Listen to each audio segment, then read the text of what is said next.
তাহলে আজকে আমরা যে চ্যাপ্টারটা শুরু করতে চলেছি সেটা হচ্ছে forces in 3 dimension.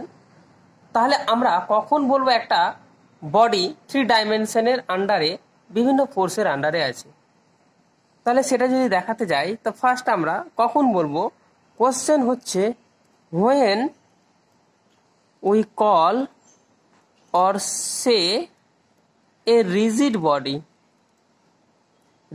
body is in under the action of forces in 3 dimension.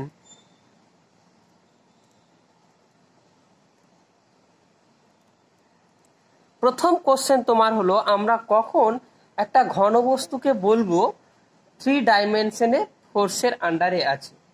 তো ফার্স্ট আমি একটা চিত্র আঁকছি, তোমরা দেখো। যদি মনে করো এটা একটা বডি, এটা একটা রিজিড বডি, নাম দিলাম কি রিজিড বডি। এটা হলো একটা রিজিড বডি। এই রিজিড বডি থেকে যখন আমরা একটা স্পেসে পাবো জিনিসটা, তখন আমরা কি করব, এই রিজিড বডির ওপর বিভিন্ন ডিরেকশন থেকে, স্পেসের মধ্যে বিভিন্ন ডিরেকশন থেকে যদি বিভিন্ন পরিমাণের বল ক্রিয়া করে, বিভিন্ন মানের বল ক্রিয়া করে, তাহলে আমরা স্পষ্টত দেখতে পাচ্ছি। আমি যদি এটাকে নাম দিই F1, F2, F3, F4, F5, F6, F7, F8 এবং আরো অসংখ্য বল কি করছে, এই রিজিড বডিটার উপর কিন্তু ক্রিয়া করছে। এবং এই রিজিড বডিটা কোথায় আছে? এই রিজিড বডিটা আছে স্পেসে। কোথায় আছে? স্পেসে। এবার স্পেসে যদি এই রিজিড বডিটা থাকে এবং এই ধরনের বলগুলো ক্রিয়া করে, তাহলে আমরা বলবো then we say that this body is in under the action of forces in 3 dimension. বোঝা গেল জিনিসটা? তাহলে আমরা এই অবস্থায় বলবো যে 3 ডাইমেনশনে ক্রিয়া করছে। এবার তাহলে আমরা চলে আসবো 3 ডাইমেনশনে কিছু ফোর্সের একটা বডি নেব এবং একটি বডির যে ওপর যে ওই কিছু ফোর্স ক্রিয়া করবে, সেই ফোর্সের রেজাল্টেন্ট ফোর্সটা আমরা নির্ণয় করব। তাহলে চলো এরপরে আমি নেক্সট পার্টটা বলছি। নেক্সট পার্টে আমি কি করব, একটা 3 ডাইমেনশন স্পেসে আমরা একটা কি করব, রিজিড বডি ড্র করব। তাহলে আমি কি করছি, দেখো রিজিড বডি ড্র করছি।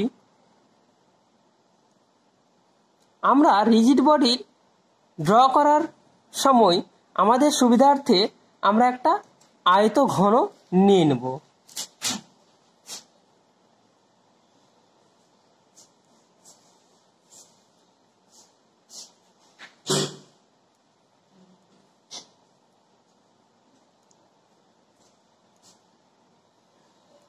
এবার আমরা কি করব, দেখো এই যে অ্যাক্সিসটা গেছে, এই যে এজটা গেছে, এজটাকে নাম দেবো আমরা ওয়াই, এটার নাম দেবো ও, এটার নাম দেবো এক্স, এটার নাম দেবো Z Axis.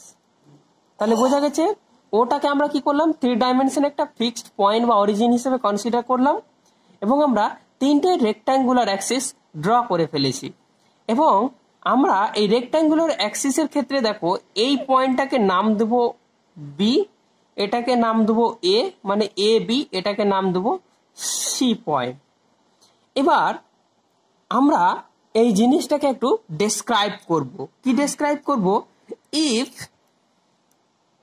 There are 3 forces at any point O, বলছে যদি সেখানে 3টে ফোর্স থাকে ও পয়েন্টে, দেখো এই পয়েন্ট ও এক্স অ্যাক্সিস, ওয়াই অ্যাক্সিস, ও জেড অ্যাক্সিস, তাহলে এই অ্যাক্সিস আমরা কি করবো, 3টে ফোর্স নিব রিপ্রেজেন্টেড ইন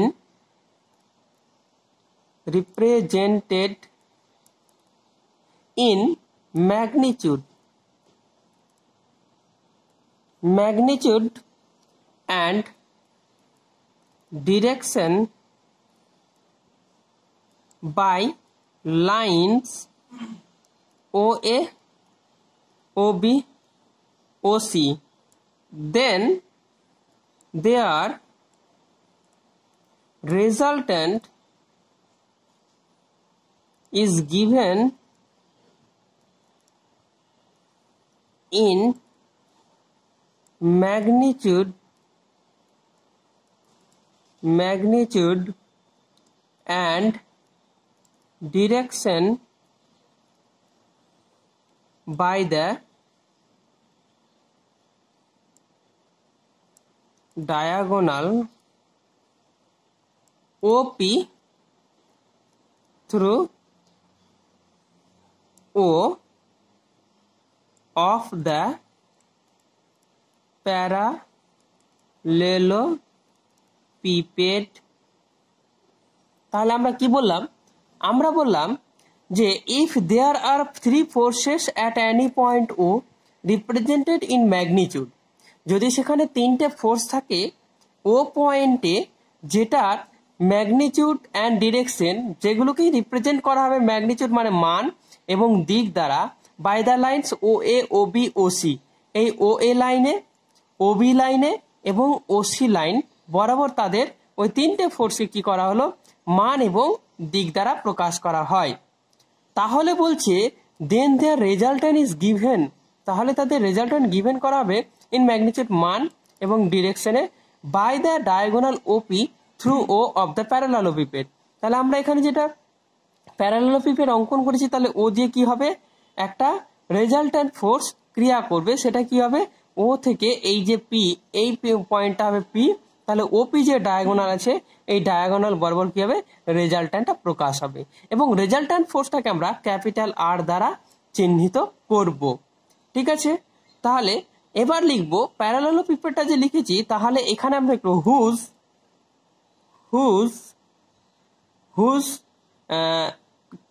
কোটার্মিনিয়াস সাইডস, তাহলে কোটার্মিনিয়াস সাইড বলতে বলছে একটা বিন্দু দিয়ে যে বাহুগুলো গেছে, তিনটে বাহু, দেখো এই বাহুটা ও A, O B and O C, তিনটে বাহু কিন্তু একটা পয়েন্ট দিয়ে গেছে ও দিয়ে, তখন এই ও বিন্দুটাকে বলা হয় কোটার্মিনিয়াস পয়েন্ট বলা হয় এবং এই বাহুগুলোকে বা এই সাইডগুলোকে বলা হয় কোটার্মিনিয়াস সাইড বা এস। তাহলে কি বলছে টার্মিনাস এজ আর কত হবে edges R O A, O B, O C. তাহলে আমরা কি করলাম ও A, O B, O C লিখে ফেললাম। ঠিক আছে, তাহলে এবার আমরা কি করব, এবার করব কি তাহলে এইভাবে if capital X, capital Y, capital Z be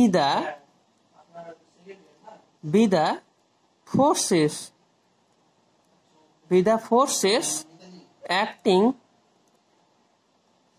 through, তাহলে এবার কি করলাম এক্স ওয়াই জেডটাকে কি ধরলাম be the forces acting through O and মানে অ্যাক্টিং থ্রু দ্য ও দিয়ে কাজ করছে এবং কি বলছে and are be their resultant, then তাহলে বলছে যদি এক্স ওয়াই জেড এইরকম যে তিনটে ফোর্স আমরা ধরেছিলাম ও এক্স অ্যাক্সিস বরাবর, ওয়াই অ্যাক্সিস বরাবর, ও জেড অ্যাক্সিস বরাবর ক্রিয়া করবে, তাহলে আমরা ও এক্স অ্যাক্সিস বরাবর এক্স অ্যাক্সিস ক্রিয়া করব, এটাকে স্মল দেবো, এগুলোকে স্মল দিলে সুবিধা হবে কারণ আমরা ফোর্সগুলোকে capital X, capital Y, capital Z ধরে নিয়েছি।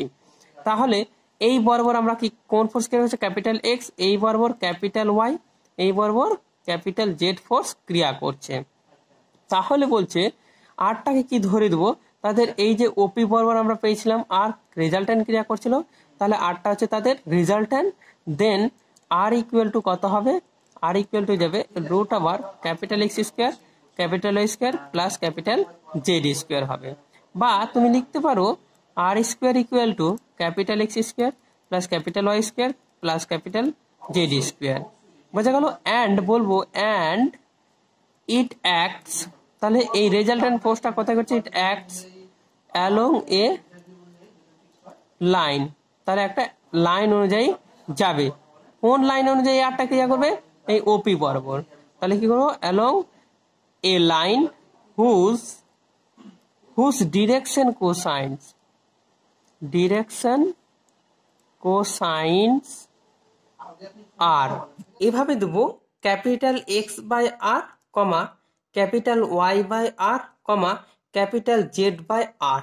তার মানে আমরা এখানে দেখো যে এক্স অ্যাক্সিস বরাবর এক্স ক্রিয়া করছিল, তাহলে এই যে লাইন, আর ওয়াই অ্যাক্সিস বরাবর ওয়াই ক্রিয়া করছিল এবং জেড অ্যাক্সিস বরাবর জেড ক্রিয়া করছিল, তাহলে তিনটে ফোর্স পাচ্ছি। তাহলে এই যে ওপি বরাবর যে রেজাল্টেন্ট ফোর্সটা ক্রিয়া করছে, তাহলে এই লাইনটা ডিসিএস হচ্ছে ক্যাপিটাল এক্স বাই এই resultant force, capital Y component by এই রেজাল্ট আর ফোর্স, এবং ক্যাপিটাল জেড কম্পোনেন্ট বাই কত হচ্ছে আর রেজাল্টেন্ট ফোর্সটা। তাহলে এটা হচ্ছে কি, ওপি লাইনটা ডিরেকশন কোসাইন্স। ঠিক আছে, এটা হলো আমার ডিরেকশন কোসাইন্স। এবার আমরা একটা স্টার দিয়ে লিখবো, মানে পরে প্যারা চেঞ্জ করে লিখবো। বলছে ইফ এ ফোর্স, যদি একটা force capital R acting along, if a force capital R is acting করো, is acting along a line, যদি একটা লাইন বরাবর ক্রিয়া করে, whose DCS আর স্মল এল এম এন। এবার আমরা কি করলাম, এবার আমরা small m l m n এই ডিসিএস গুলো নিয়ে নিলাম, আর আমরা রেজাল্টেন্ট ফোর্সের ডিসিএস জানি এটা। ঠিক আছে, তাহলে কি করব, আর এলিমেন্ট দেন, তাহলে দেন ইটস কম্পোনেন্ট, দেন আমরা কি লিখতে পারি, দেন লিখতে পারি স্মল এল কি লিখতে পারি, ক্যাপিটাল এক্স বাই আর লিখতে পারি, স্মল এম কি লিখতে পারি, ক্যাপিটাল ওয়াই বার আর লিখতে পারি, স্মল এন কি লিখতে পারি, ক্যাপিটাল জেড বাই আর লিখতে পারি। তাহলে এখান থেকে আমরা কি পাচ্ছি দেখো তো, ক্যাপিটাল এক্স এই কম্পোনেন্ট কত পাচ্ছি, এল আর, ক্যাপিটাল ওয়াই এই কম্পোনেন্ট কত পাচ্ছি, এম আর, ক্যাপিটাল জেড এই কম্পোনেন্ট কত পাচ্ছি, এন আর। তাহলে আমরা কি পেলাম, এই কম্পোনেন্ট গুলো পেলাম এক্স ওয়াই জেড, যেগুলো এক্স কম্পোনেন্ট এক্স অ্যাক্সিস বরাবর, ওয়াই কম্পোনেন্ট ওয়াই অ্যাক্সিস বরাবর এবং জেড কম্পোনেন্ট জেড অ্যাক্সিস বরাবর ক্রিয়া করছিল। তাহলে আমরা এটা একটা রিলেশন পেলাম, আর তার ডিরেকশন কোসাইন গুলো এইগুলো পেলাম। ঠিক আছে, তাহলে আমরা কি করলাম, আমরা আলটিমেটলি যে কাজটা করলাম, যে একটা ঘন বস্তু আমরা প্যারালালোপিপেড নিয়ে নিয়েছি, প্যারালালোপিপেডকে আমি 3 ডাইমেনশনে বিভিন্ন ফোর্সের আন্ডারে কাজ করাচ্ছি, মানে ওই বস্তুটার ওপর, ওই প্যারালালোপিপেডের ওপর 3 ডাইমেনশনে বিভিন্ন ধরনের ফোর্স ক্রিয়া করছে। এবার ওই বিভিন্ন ধরনের ফোর্সগুলোকে আমরা কি করলাম, একটা রেজাল্টেন্ট ফোর্সে পরিণত করব। রেজাল্টেন্ট ফোর্সে পরিণত করার আগে ওই যে বিভিন্ন ফোর্সগুলো ক্রিয়া করছিল বস্তুটার ওপর, সেগুলোকে এক্স ওয়াই জেড অ্যাক্সিস বরাবর কম্পোনেন্টে ভেঙে তাদের resultant component capital X, capital Y, capital Z আকারে ধরা হয়েছে, এবং এই ক্যাপিটাল এক্স এবং ক্যাপিটাল ওয়াই এবং ক্যাপিটাল জেডটাকে আবার কি করা হয়েছে, রেজাল্টেন্ট ফোর্স আর এ পরিণত করা হয়েছে। তাহলে সেক্ষেত্রে আমরা আর স্কোয়ার ইকুয়াল টু পেলাম capital X square plus capital Y square plus capital Z square, এবং ওই ফোর্স ওপি বরাবর লাইনে ক্রিয়া করছিল, তার মানে ওপি হচ্ছে তোমার ওই প্যারালালোপিপেডের ডায়াগোনাল। তাহলে ওই ডায়াগোনাল বরাবর যদি ক্রিয়া করে, তাহলে সেক্ষেত্রে আমরা বললাম যে ওই ওপি সরল রেখাটার স্ট্রেট লাইনটার ডিসিএস হচ্ছে capital X by R, capital Y আর বার Y by R, capital Z by R. এবং তারপরে আমরা যদি ইন জেনারেল ধরে নিই যে ক্যাপিটাল আর যে লাইন বরাবর ক্রিয়া করছে তার যদি ডিসিএস এল এম এন হয়, স্মল এল এম এন, তাহলে স্মল এল ইকুয়াল টু কত হচ্ছে capital X by R, m equal to কত হচ্ছে Y by R, n equal to Z by R. সেখান থেকে আমরা ওই কম্পোনেন্টগুলোর মান সহজেই বের করে নিতে পারি।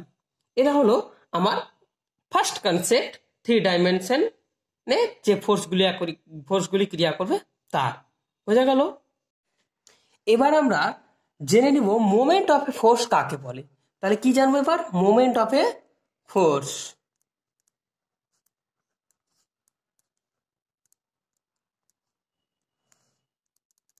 মোমেন্ট অফ এ ফোর্স আমরা কি সেটা জেনে নিব। তাহলে মোমেন্ট অফ এ ফোর্স হচ্ছে 2 প্রকার। কি, একটা লেখা যায় moment of a force about a point আর এক প্রকার লেখা যায় moment of a force about an axis. তাহলে এই দুটো জিনিস আমরা লিখতে পারি। তাহলে ফার্স্ট আমরা চলে আসবো moment of a force about a point. 1 নম্বর, moment of a force about a point. তাহলে moment of a force about a পয়েন্টটা কি হবে? মনে করো এইটা একটা পয়েন্ট, আমরা এই পয়েন্টটাকে ও নাম দিলাম এবং এই পয়েন্ট একটা নির্দিষ্ট দূরত্বে এভাবে একটা ফোর্স ক্রিয়া করছে, এটার নাম দিলাম ক্যাপিটাল এফ। তাহলে বলছে এই পয়েন্ট থেকে এই ক্যাপিটাল ফোর্স যে ক্রিয়া করছে এই ডিরেকশনে, এই ডিরেকশন আর এই পয়েন্টের মধ্যে লম্ব দূরত্ব কত? লম্ব দূরত্বটাকে নাম দিলাম আমি স্মল পি। তাহলে বলছে যে এই ফোর্সটার মোমেন্ট কত হবে এই পয়েন্টের রেসপেক্টে কি করবে? যখন ধরে নাও এখানে একটা পার্টিকেল আছে, এই পার্টিকেলের উপরে কি করছে? একটা ফোর্স ক্রিয়া করছে এইভাবে। তাহলে এই পার্টিকেলের উপর ফোর্স যখন ক্রিয়া করছে এবং এই পার্টিকেলটা একটা নির্দিষ্ট দূরত্বে ও থেকে নির্দিষ্ট দূরত্বে পি দূরত্বে রয়েছে, তাহলে বস্তুটার উপর যদি এদিক থেকে ফোর্স ক্রিয়া করা হয় তাহলে বস্তুটা কি করবে? বস্তুটা কি করবে? এই ফোর্সের অ্যাকশনে কি করবে? এইদিকে সরণ করবে বা এই বস্তুটা একটা রোটেশনের টেন্ডেন্সি দেখাবে। কি করবে? একটা রোটেশনের টেন্ডেন্সি দেখাবে। তখন বলা হবে যে এই ফোর্সের মোমেন্টটা কত হবে? এই ফোর্সের মোমেন্টটা হচ্ছে যে এই ও থেকে এই ফোর্সের যে দূরত্ব, লম্ব দূরত্ব পি এবং এই ফোর্সের বলে মানের গুণফলটা হচ্ছে মোমেন্ট। তাহলে আমরা এই মোমেন্টটাকে কিভাবে লিখবো? ভাষায় লিখবো moment of a force capital F about any point is equal to F dot small p। তাহলে আমরা কি করলাম? এটা স্কেলার প্রোডাক্ট নিব কিন্তু, ঠিক আছে? এটা হচ্ছে FP, হোয়ার যেখানে কি করব? where small p is the perpendicular distance of the point from the line of action of forces, so line of action of force। তাহলে আমরা কি বললাম? আমরা যেটা আলোচনা করলাম সেটাই কিন্তু আমরা এখানে লিখলাম, ঠিক আছে?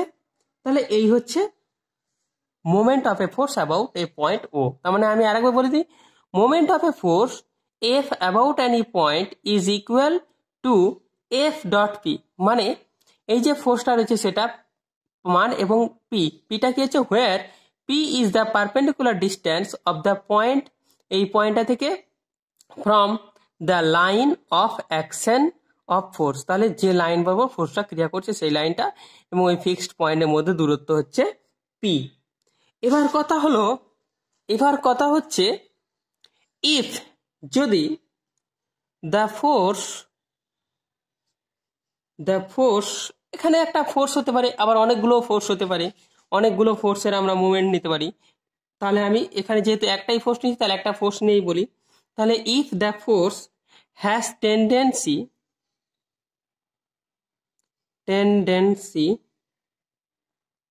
to rotate the body, যদি বস্তুটাকে ফোর্সের টেন্ডেন্সি থাকে ঘোরানোর, তাহলে বলছে অ্যাবাউট দ্য পয়েন্ট। তাহলে কোন পয়েন্টের রেসপেক্টে ঘোরাবে? যে পয়েন্ট আমাদের দিয়েছে সেই পয়েন্টটা। যদি থাকে ইন অ্যান্টি ক্লকওয়াইজ, তাহলে দেখো ফোর্সটা যদি এদিকে ক্রিয়া করে তাহলে এই পার্টিকেলটাকে বা এই বডিটাকে এই দিকে ঘোরাবে, এই রিজিড বডিটা কি করবে? এই দিকে ঘোরাবে। তাহলে এটা কি হচ্ছে? Anti clockwise. তাহলে আমরা এখানে লিখতে পারবো anti clock wise. About the point in anti clockwise এখানে লিখবো anti clockwise. Then it is positive, otherwise negative. তাহলে আমরা কি বললাম, যদি ফোর্সটা বডিটাকে অ্যান্টি ক্লোকওয়াইজ ঘোরাই তাহলে তার মোমেন্ট অফ ফোর্সটাই কি বলবো, পজিটিভ। আর যদি ক্লোকওয়াইজ ঘোরাই মানে আদারওয়াইজ মানে ক্লোকওয়াইজ, তাহলে সেটা কি বলবো, নেগেটিভ মোমেন্ট বলবো এই ফোর্সটা। তাহলে নেগেটিভ মোমেন্টটা কিভাবে হবে সেটা যদি আমরা দেখাই ছবিতে, ধরো এটা ফোর্স ছিল, এখানে এখানে ফোর্স ছিল এবং এই জায়গা থেকে ক্রিয়া করছে। মনে করো এই জায়গা থেকে কি করে ক্রিয়া করছে, কোন দিকে ক্রিয়া করছে, আমি এদিকে ক্রিয়া করালাম এবং আমার নির্দিষ্ট পয়েন্টটা হচ্ছে এটাও এটাও, এবং এই পয়েন্ট থেকে এই ফোর্সের ক্রিয়া রেখার লম্ব দূরত্ব কত, স্মল পি নিলাম। তাহলে তুমি দেখো পার্টিকেলটা বা পার্টিকেল তো নিবো না, এখানে রিজিড বডি নিব। তাহলে রিজিড বডির ওপর ফোর্সে দিয়ে ক্রিয়া করছে, তাহলে বডিটা ঘোরানোর টেন্ডেন্সি কোন দিকে থাকবে, ক্লকওয়াইজ। তখন আমরা কি বলবো, এখানে এখানে যে মোমেন্টটা পাবো সেটা পাবো নেগেটিভ, মানে নেগেটিভ মোমেন্ট অফ ফোর্স পাবো। কার, কোন ফোর্সটা, এই এফ ফোর্সটা। ঠিক আছে, এবার আমরা পড়বো moment of a force about an axis. তাহলে একটা অ্যাক্সিসের রেসপেক্টে আমরা কি করব, মোমেন্ট অফ ফোর্সটা করব। মনে করো আমি যদি এখানে একটা অ্যাক্সিস ড্র করি এবং এটা এ এল অ্যাক্সিস ধরলাম, ঠিক আছে, তাহলে আমরা এই অ্যাক্সিসের রেসপেক্টে ফোর্স কোনো একটা বিন্দুতে ক্রিয়া করছে। মনে করো এটা একটা বিন্দু, এই বিন্দু থেকে কি করছে, এইভাবে এই ফোর্সটা ক্রিয়া করছে। ঠিক আছে, এটার নাম দিলাম ক্যাপিটাল এফ। তাহলে এই ফোর্সের এই অ্যাক্সিসের রেসপেক্টে আমরা মোমেন্টটা কিভাবে বের করব। তাহলে আমরা প্রথমে ডেফিনেশনটা লিখে ফেলি। কি বলছে, বলছে the moment of a force, capital F এই ফোর্সটার, অ্যাবাউট এ লাইন। তাহলে এই লাইনের রেসপেক্টে করছে, আমরা ছবিতে এই লাইনে গেছি কিন্তু ডেফিনেশন আমরা ইঞ্জিনিয়ার লিখবো। The moment of a force capital F about a line is equal to the product of the resolved part of the force, resolved part of the force perpendicular to the given line when other component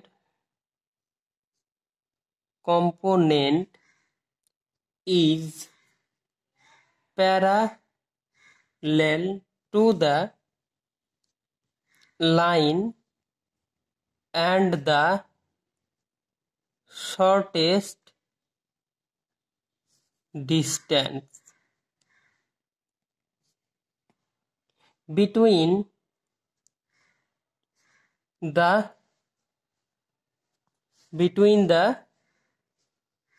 force and the given line. তাহলে আমরা কি বলছি ডেফিনেশনটা বলো তো, ডেফিনেশনটা বলছে the moment of the force capital F. তাহলে এই যে ক্যাপিটাল এফটা ক্রিয়া করছিল অ্যাবাউট এ লাইন, এই লাইনটার রেসপেক্টে, is equal to the product. কার সাথে ইকুয়াল বলছে, টু দ্য প্রোডাক্ট। কার product, of the resolved part of the force. তাহলে এই যে ফোর্স আছে এই ফোর্সের রিজলভ পার্ট করব। কিরকম রিজলভ পার্ট করব, মনে করো এই লাইনটা তো আমরা অ্যাক্সিস ড্র করেছি এখানে, তাহলে এই লাইনটা আমি এই যে লাইনটা এর উপর দিয়ে প্যারালাল লাইন নিলাম একটা। ঠিক আছে, আচ্ছা, এবার এটার প্যারালাল, তাহলে এই ফোর্সটা কি হলো, কম্পোনেন্ট, দুটো কম্পোনেন্টে ভেঙে দেবো। একটা এদিকে কম্পোনেন্ট হবে। এবার মনে করলাম এই লাইনটা অ্যাক্সিস, তাহলে এই লাইনটার সাপেক্ষে কি করছে, এই ফোর্সটা কোনো একটা অ্যাঙ্গেল করেছে। তাহলে এটার সাথে অ্যাঙ্গেল করা মানে এটার সাথে অ্যাঙ্গেল করা, তাহলে এই অ্যাঙ্গেলটাই কত দিলাম, থিটা ধরলাম। বোঝা গেল। থিটা ধরলাম অ্যাঙ্গেলটাকে। এবার কি হচ্ছে, তাহলে এই দিকে একটা কম্পোনেন্ট পাবো আমরা, আর একটা কম্পোনেন্ট কোন দিকে পাবো, এই দিকে কম্পোনেন্ট পাবো। তাহলে এই কম্পোনেন্টটা হবে এফ সাইন থিটা, আর এই কম্পোনেন্টটা কত হবে, এফ কস থিটা হবে। ঠিক আছে, তাহলে এবার কি বলছে, আমি একটু ডট করে বাড়িলাম, কোনো প্রবলেম নাই। এবার আমাকে কিন্তু বের করতে হবে এই ফোর্সটা পারপেন্ডিকুলার ডিস্টেন্স এখান থেকে। তাহলে এই ফোর্সটা পারপেন্ডিকুলার ডিস্টেন্স আমি ধরে নিলাম, এই লাইনটা হচ্ছে পারপেন্ডিকুলার ডিস্টেন্স। তাহলে এই ডিস্টেন্সটাকে স্মল পি ধরলাম, অ্যাক্সিস থেকে ডিস্টেন্স এই ফোর্সটা। ঠিক আছে, এই পয়েন্টটাকে আমরা ক্যাপিটাল এম ধরলাম, কোনো সমস্যা নেই। এবার আমাকে কোশ্চেন হচ্ছে টু দ্য প্রোডাক্ট ইকুয়াল হচ্ছে কার সাথে, ইকুয়াল হচ্ছে to the product of the resolved part of the force. তাহলে এই ফোর্সটা resolved part perpendicular to the given line. তাহলে এই যে লাইনটা আছে, এই লাইনটার সাথে পারপেন্ডিকুলার কি করবো, এই লাইনটার সাথে পারপেন্ডিকুলার করব। তাহলে এই লাইনটার সাথে পারপেন্ডিকুলার লাইন কোনটা হচ্ছে, এই লাইনটা পারপেন্ডিকুলার লাইন, তাই তো। এই লাইনটা যদি আমি এখানে ড্র করি, তাহলে এই লাইনটা হচ্ছে পারপেন্ডিকুলার লাইন। তাহলে কি বলছে, part of the force perpendicular to the given line. তাহলে এই লাইনের সাথে পারপেন্ডিকুলার আর পার্ট কোনটা হচ্ছে, রিজলভ পার্টটা এইটা, এফ সাইন থিটা হচ্ছে, তাই তো। তাহলে এই এফ সাইন থিটা গুণ করো কার সাথে, given line when other component is parallel to the line. এবং যখন কি হচ্ছে আদার কম্পোনেন্ট, মানে দেখো এই লাইনটা কম্পোনেন্ট, এই কম্পোনেন্টটা কি হচ্ছে, এই এফ ফোর্সের রিজলভ পার্টে একটা কম্পোনেন্ট কি হচ্ছে, এফ সাইন থিটাটা পারপেন্ডিকুলার এই লাইনের সাথে। তাহলে এটা গুণ করব, তার সাথে বলেছে এটার প্রোডাক্ট নেবো, কার সাথে প্রোডাক্ট নেবো সেটা বলছি। আবার বলছে যখন অন্য একটা কম্পোনেন্ট এই গিভেন লাইনের সাথে প্যারালাল। তাহলে এই কম্পোনেন্টটা এটা লাইনের সাথে প্যারালাল, কোনো প্রবলেম নেই। তাহলে আমরা এই কম্পোনেন্টটা নেব, এই কম্পোনেন্টের সাথে কার প্রোডাক্ট নেবো দেখে নিই, the and the shortest distance between the forces, between the force and the given line। তাহলে এই কম্পোনেন্টটার প্রোডাক্ট নিব কার সাথে, এই ফোর্স আর এই লাইনটার মধ্যে যে পারপেন্ডিকুলার শর্টেস্ট ডিস্টেন্স হচ্ছে তার গুণফল।